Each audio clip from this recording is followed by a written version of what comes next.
I am sitting with Bahman Malizadeh. He's the head of the Norooz Foundation, which is based in North Carolina, in the United States.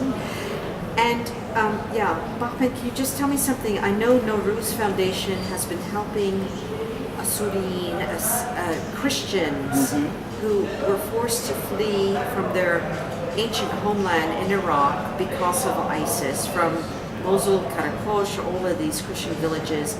Tell me, how is Norooz Foundation helping?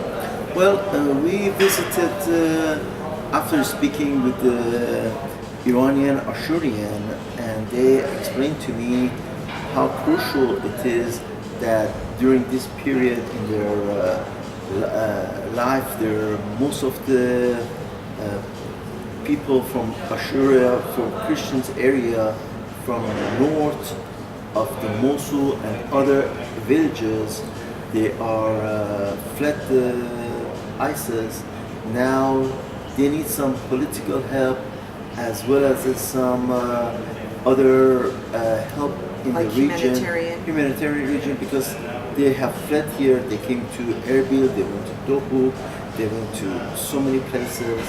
At this time, due to the hot weather, which is, here is about 47 degrees centigrade, sometimes reaches 50, they need some assistance as other Iraqi displaced people like the Yazidis, which they needed. Okay, so I believe that you mentioned to me that you had brought like water, perhaps food aid, medicines. Tell me something a bit about that. Well, we have on our previous visit to Kurdistan, to this area, we visited the front line of the Assyrian Patriotic Army, which they are right in the front line of the near the Mosul, in some of the villages which they belong to the Assyrian. They're protecting those villages from the Daesh, as well as they are getting ready when the liberation of the Mosul started, so they can go back to their home. This is a small Christian force left to protect so many lands, and it is so important that the international community to help these forces so they can be able to not only to protect the land which they have, but once this area was liberated, they give them the security for the Christians to go back to their own home.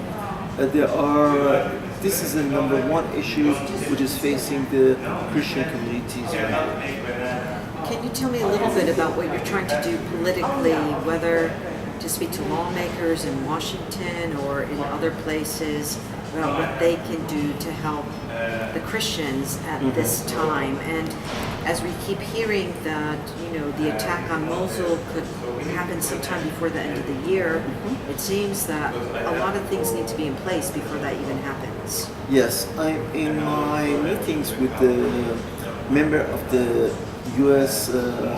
Congress, especially Chairman Ed Royce's office in Washington, we expressed the situation of the Assyrians and Yazidis in the northern Iraq and Kurdistan. And in our discussions with the members of the National Security Council, which deals with Iraq every day, we expressed the concern of the Yazidis and Assyrian have from being left out of this turmoil, because after all, this where we are right now in Erbil, this used to be the city called Erbil in Assyrian. This used to be the lands of the homes of many Assyrians. Then they left to go to Baghdad. When the Saddam fell, they went all the way to north of the Kurdistan. They went to Nanua.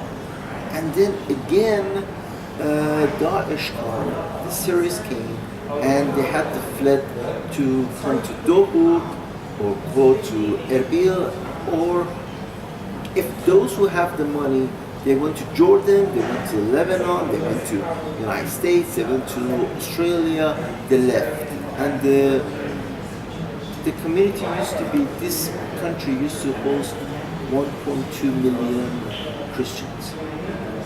As we speaking right now, it's only 200,000 left. It's very sad. I mean, Iraq has always been known as a place of many religious and ethnic minorities, just a real kind of, Yes. like a tapestry of many different kinds of people. But we know that ISIS has wanted to stamp that out. Yes. We only have to hope that somehow this military offensive against ISIS will succeed. I remember when I visited Sinjar, I noticed on the wall of the homes they wrote down Beit Sunni, house of the Sunni, and they didn't touch it, and then Beit of the Yazidis, and they destroyed. In Mosul, they forced the Christians to wear an N on their clothes, or It's so like they- Nazi Germany all over again. Exactly. So this is what the Christians are facing in Iraq, and if the international community can make more assistance, otherwise the communities from here, they're going to leave, find a way to leave this country and abandon their home and move to the new world and demolish. They're ancient homelands. I mean, for these people, the Yazidis, the Christians, I mean, these were communities that predated Islam. They were here before Islam Absolutely. ever came. Yes. Yazid is 6,000 years old, and the Christians over 2,000 years.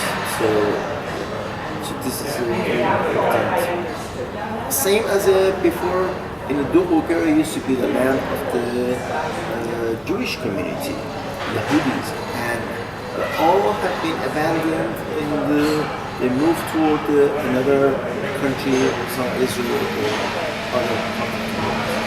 Is there anything else you'd like to say about that?